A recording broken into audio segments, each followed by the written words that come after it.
Hey, what's up guys? BoHD here from PhoneDog.com. Hope you guys are doing well. So a few months ago, Amazon introduced the Amazon Halo Fitness and Wellness Tracker that is to this day only available to purchase with an invitation.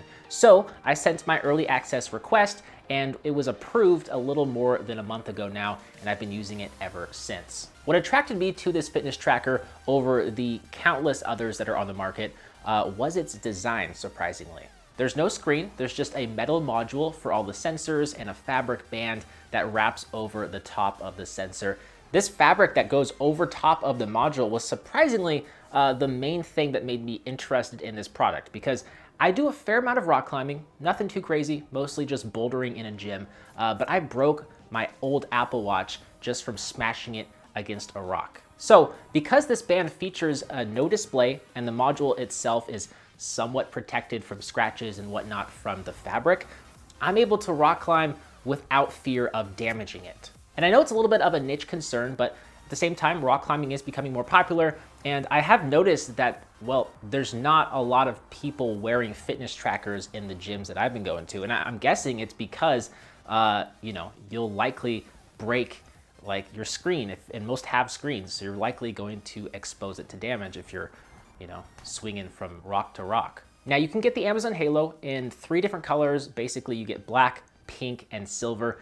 And honestly, I can say that I've received a few compliments or just people asking me what this thing is, because it looks like a bracelet or almost like a piece of jewelry, since there's no screen like most smartwatches. Now, obviously the downside of it not having a display is that you're gonna have to check the app on your iOS or your Android device pretty frequently in order to view your steps, your heart rate, and other fitness data. And it will need to be synced up to your phone via Bluetooth, so do keep that in mind. But I will say, I've used the app on both iOS and Android because I switch phones frequently for work, and the apps, they really do feel polished for a device that's technically still in beta. So in the app, you'll be able to view your activity, which is based on a point system, where 1 to 149 points correlates to a lightly active person. 150 to 300 points is a heart-healthy person. That's something that I strive towards. And 300 plus points is super active. You're like running all the time, hiking, whatever. You're an active person. And then you get points based on the activities and how intense they are. And you actually lose points if you're sedentary for too long. My goal is 150 points per week. Obviously, the more the better. And you'll see that they break it down into points per day, and you even have the option to add activities and get points if you forget your fitness band. So I thought that was pretty cool because, there's obviously going to be the times where you forget your fitness band. You're not able to log your data automatically. So it's cool you get an option to add it yourself. And if you scroll further down, you'll see a more detailed breakdown of how many minutes of activity you did, your heart rate, and your steps, and your calories burned. So that's the main functionality, right? But this band actually does more than that. It tracks your sleep time.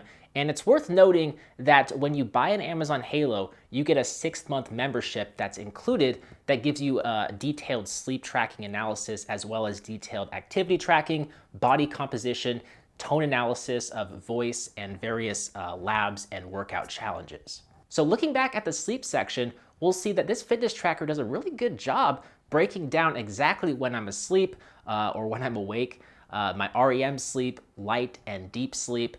And I would consider it to be actually pretty accurate, maybe even more so than my Apple Watch, surprisingly. The other 2 functionalities in the app are definitely a little bit more controversial. You might have seen some other reviews talk about them, but they're controversial because they could be considered an invasion of privacy.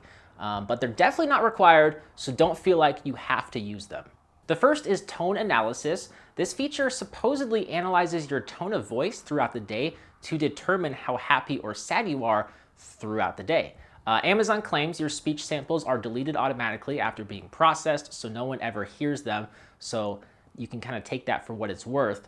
As a tech reviewer, obviously I'm going to test this feature even if I was a little bit creeped out, but I will say I was using the feature initially on my Android device, and it requires you to re-enroll every time you uninstall the app or you switch phones, because your voice ID is actually stored on the phone that you're using.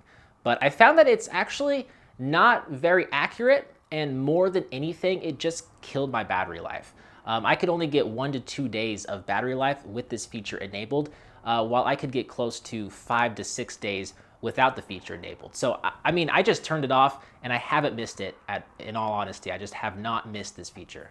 The other controversial feature, and this is probably more controversial than the tone analysis, is the body composition feature, which measures body fat percentage, but requires you to take a series of photos of your body while you are partially naked.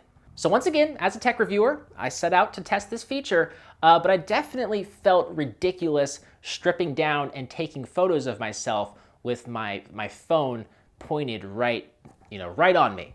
And I was completely naked, or not completely naked, but I was almost completely naked. So I did it once to test the feature, which it spit out a fat percentage of 22%. And you can use the dial to kind of see what it looks like with a higher fat percentage content or lower content. But I don't know, I'm just not too keen on this feature, and it's not because it's not accurate, because I honestly think it is, and Amazon claims that it's actually twice as accurate as the smart scales that try and estimate your fat percentage. It's just that I'm not too concerned about my body fat percentage personally, and I'm also a little bit just creeped out taking photos of myself in this way. So I've just stuck to predominantly fitness and sleep tracking. But hey, if this is a feature you might be interested in, well, it's there, you can tap into it. But if we continue looking at the app, we'll see that there's a section called Labs, and this tab has a bunch of different exercises and healthy recipes and ways to reduce stress and anxiety. These are all included in the membership and could definitely be enticing for some of you. It doesn't seem like the best experience watching a workout video on your small phone while you're in a gym or in your home trying to work out, but you can at least watch some of these videos, learn some new workouts, learn some new recipes, and apply them in real life without having to hold your phone out and actually watch and practice simultaneously. And then last but not least, we have the Live tab where you can see your current heart rate as well as your tone if you have that feature enabled. So that's the Amazon Halo Fitness and Wellness Tracker. There's a bunch of these devices out on the market, ranging in price and in functionality. I think the two best features of the Amazon Halo, for me at least, are the lack of screen, which makes it more durable for rock climbing, and the almost week-long battery life. That is if you don't have the tone analysis turned on. And the worst thing about this fitness tracker, maybe aside from the privacy concerns, would have to be the charging cradle, which is extremely cheap and would probably make Steve Jobs roll over in his grave because it requires you to pair up the pins so very precisely. And you really got to make sure the cradle is securely fastened over the watch, because otherwise it will not charge. And I've had that happen to me a number of times, so I'm hoping Amazon figures this out and figures out a more seamless way of charging it in the next iteration. But I like that it's water resistant up to 50 meters, so you can swim with it, you can shower with it, wash your hands, get that nasty COVID off your hands, whatever you want to do, and you don't have to worry about damaging it. It's also relatively inexpensive, coming in at only $65 while in early access. It's actually supposed to be priced at up to $100 when it's officially available for everyone. And these two prices do include the 6 months of membership. But obviously, if you're at all interested, I would suggest signing up now so you can pick it up for about $30 off. And when that membership trial expires, the membership will cost about $4 per month, which isn't too expensive, but it's also a monthly charge that adds up over time. Now, honestly, it's going to be a little tough for me to recommend over the Apple Watch, which offers more functionality, such as a screen and the ability to send text messages. You can ask Siri and just do a lot more than just fitness tracking.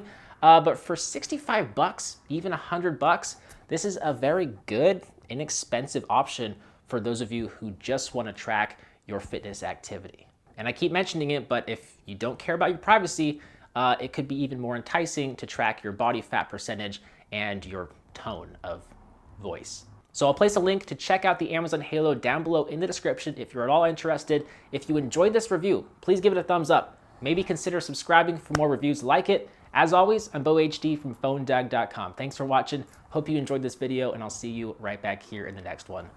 See ya.